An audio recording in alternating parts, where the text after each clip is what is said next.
sumar la inecuación 2S y 1S, ¿tá? Previamente premultiplicado por el coeficiente de eficiencia, por menos el coeficiente de eficiencia de la primera ecuación. Bueno, y haciendo ahí alguna hipótesis, digamos, y simplificaciones, se puede, acá claro que está en módulo las resistencias, ¿no? Porque eso es un pequeño detalle que hay que tener en cuenta, de manera que podemos obtener una fórmula de referencia, nada más, no sirve para más nada, esto no quiero que se aprendan en memoria y traducción, mucho menos, simplemente saber de que podemos, a través de jugar con 4 ecuaciones, tener módulos requeridos mínimos, tanto superior como inferior, que en función de las tensiones admisibles a la puesta en tensión en estado de servicio pleno del hormigón, haber adoptado un factor de eficiencia y el estado de carga que está actuando, acá para poder hacer esta deducción hay que suponer que el servicio pleno está actuando MD más ML y que la puesta en tensión está actuando MD, un 100% de MD. Esa es la suposición que tenemos que hacer. Pero si no hay un porcentaje de MD, ya no me da la deducción esta. Pero es una simple propuesta del módulo, nada más. Tampoco es que es una digamos, tesis o grado que haya que tenerla en cuenta, ¿no? Es una referencia. Bueno, acá presento un cálculo. Antes que nada, yo sugiero que, acá lo voy a mostrar a la punta, que para el parcial tomen en cuenta los ejemplos completos que desarrolla la Impress Shock 100 acá. Yo se lo muestro porque se llama pretensado ejemplo de dimensionado de la 201. Lo podemos ver de ahí, inclusive el ejemplo. Está todo lo que estoy dando en clase de manera muy detallada, está el ejemplo, están las pérdidas, la fórmula que sugiere, y al final hay un ejemplo detallado para que podamos aplicarlo. En todas las pérdidas hay un ejemplo de pérdida de fricción, y eso es lo que quiero que sigan para el parcial. Acá están las tensiones admisibles. Bueno, en el caso de este ejemplo que presenta que se llama la aplicación, nuevamente la extensión del test funcional. Esto es toda la parte teórica que trae el apunte, y al final está el ejemplo. Acá. Fíjense, presenta esta sección transversal, le da todos los materiales, características geométricas, una viga de 15 metros, le da las cargas actuantes, y lo primero que hace es calcular los momentos requeridos para la etapa de transferencia en L sobre 2.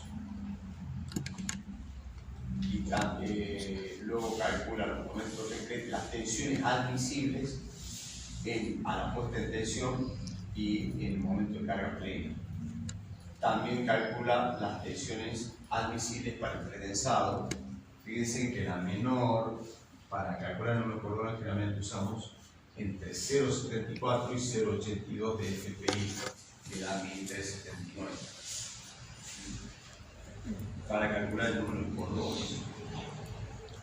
El cálculo de la fuerza del pretensado, fíjense que en este ejemplo lo hace considerando este punto. Para que ustedes sepan, dentro del esquema que yo les planteé, el ejemplo lo hace considerando este punto. Y toma un coeficiente de eficiencia de un 7%, lo considera el coeficiente, o sea, 1 menos el 7%, que sería 100 menos 7, sería 0,93. Se está tomando F igual a 0,93. ¿Vale? Cuidado con eso de que, claro, si yo multiplico P efectivo es igual a 0,93 por P0, pero no es lo mismo que 1,07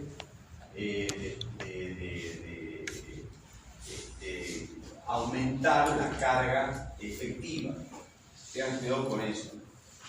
Es decir, que una vez, yo prefiero esta metodología y ahí para el dimensionado directamente elegir P0 y ver que con un dado R que no se me va a hacer. Y de ahí que sin calcular pérdida. Acá cuando yo les decía de que esto se quiero aclarar, FCPI lo calculan con una fórmula, pero en realidad, ahora lo voy a mostrar acá. Directamente yo puedo entrar a la ecuación de tensiones. Es lo mismo, pueden usar la fórmula también. Fíjense. Estamos hablando a la puesta en tensión. Entonces, ¿qué pasa a la puesta en tensión? Yo tengo una tensión negativa, hemos dicho. Tengo una tensión de tracción y compresión, tracción. Esto es debido a P sobre B, esto es debido a P por E sobre WJ. Este sería W inferior y el W superior. A esto le vamos a poner el signo negativo, ¿se acuerdan? Y le vamos a sumar la carga exterior. A la puesta en tensión tengo una pequeña tracción que le vamos a llamar LD, y eso nos va a dar resultado. Como es pequeño acá, tengo una gran compresión abajo y arriba tengo muy poquito, casi nada de tracción. ¿Está? Y esto vale, no debe superar la tensión de compresión en la fibra inferior característica, máxima, que vale 0,6 de la resistencia característica a la puesta en tensión, y esta tensión admisible a la tracción superior no debe superar el 0,1/4 de la raíz cuadrada de prima 6. ¿Está ahí? Bueno. Entonces, cuando yo voy a calcular estas tensiones, directamente la tensión de esta F sub CPI no es más que, si acá tengo yo el cable, estoy hablando a la puesta en tensión, el estado,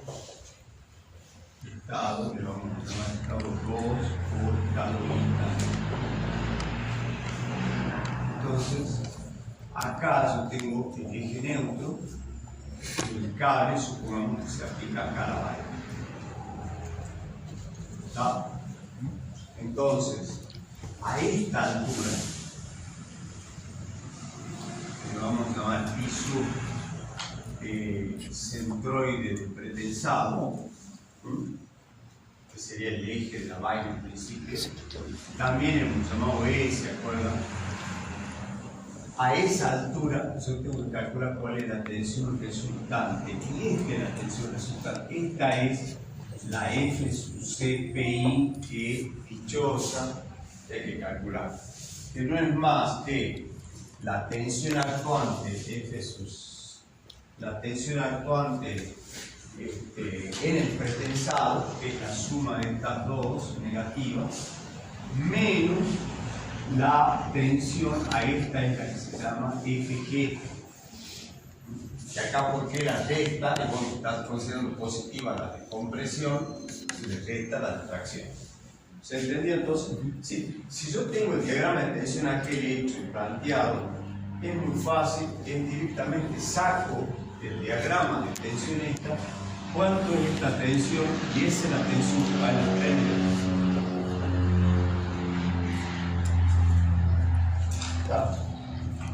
¿Por qué la tengo yo planteada esa ecuación igual? Porque hemos diseñado las piezas. Normalmente primero lo quiero que diseñen, entonces usted tiene que dibujar esas tensiones. tienen que tenerla dibujada y verificada. ¿Está? Entonces, según el punto que ustedes hayan elegido acá, que son el nivel de tensión que se desarrolla ahí, obviamente.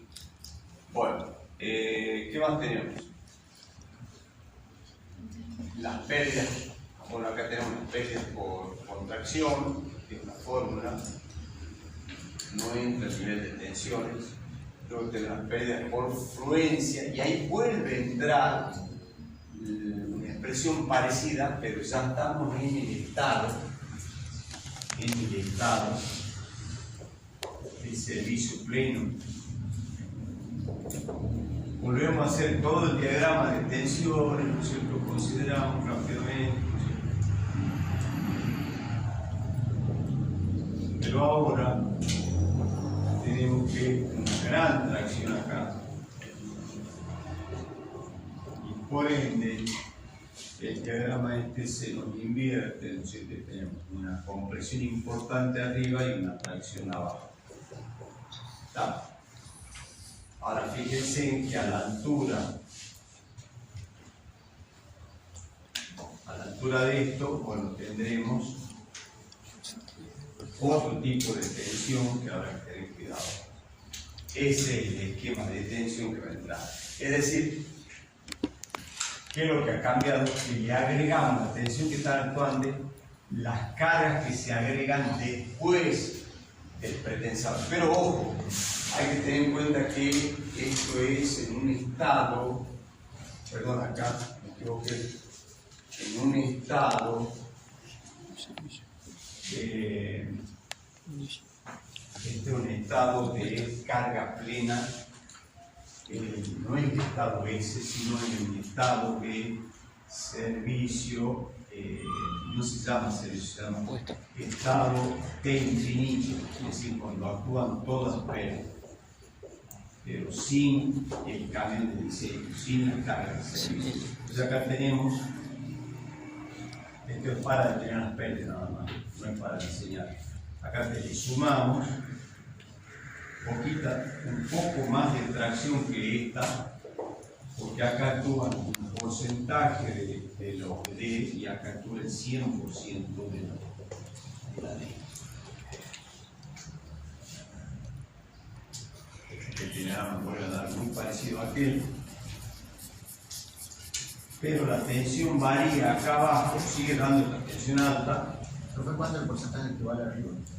Y bueno, depende, porque suponete que esto va a valer M0 más un porcentaje de MD. Depende de qué es lo que tengas hormigonado al momento del tesado. Generalmente lo que no entra en ese porcentaje es la capa de rodamiento, que es una capa que se hace siempre al final. Pero pesa la capa de rodamiento, una capa importante que es donde va todo lo que se echa para que pavimentos, etc. Las pasarelas, las defensas, las defensas de hormigón de los portados. Y sumando, lo que se agrega a esta fórmula es el resto de cargas permanentes luego del pesado. Entonces se considera un estado no de diseño, sino un estado intermedio, que es un estado donde actúan todas las pérdidas, ¿está? Pero sin cargas de servicio, solo las cargas permanentes. Son las anteriores que simplemente reflejamos el texto de las cargas permanentes que haya compartido. Bueno, después tenemos, sumando todas las pérdidas, tendremos las pérdidas totales. Y ahí estimamos el factor de eficiencia. Dividiendo 140 sobre la carga de pesado inicial, o restando a la carga de pesado inicial las pérdidas, tendremos la pérdida efectiva. La tensión luego de las pérdidas alcanza ese valor. La tensión luego de entrar al banco pesado, las pérdidas por acuñamiento, etcétera, que suman las pérdidas, le suma a la tensión efectiva las pérdidas y tiene la tensión inicial que se debe aplicar en el banco pesado. Compara con la tensión admisible, porque sería lo mismo, nosotros calcularíamos el R y veríamos si está dentro del R que habíamos estimado. Si el R, que es diferente a la metodología de la norma, nosotros yo calcularía R igual a P efectivo sobre P efectivo es igual al P inicial menos las pérdidas. P efectivo sobre P inicial, calculo un valor, supongamos que me da 0,75, estoy teniendo una pérdida del orden del 25% y yo habría supuesto un factor de eficiencia de 0,88. ¿Qué tengo que hacer? Volver a este diagrama, ya con el factor de eficiencia real ya, y ver si me salgo o no de las cuatro ecuaciones. O sea, tendré con esto volver a chequear si estoy dentro del diagrama de resultados. ¿Se entendió eso? ¿Muy complicado?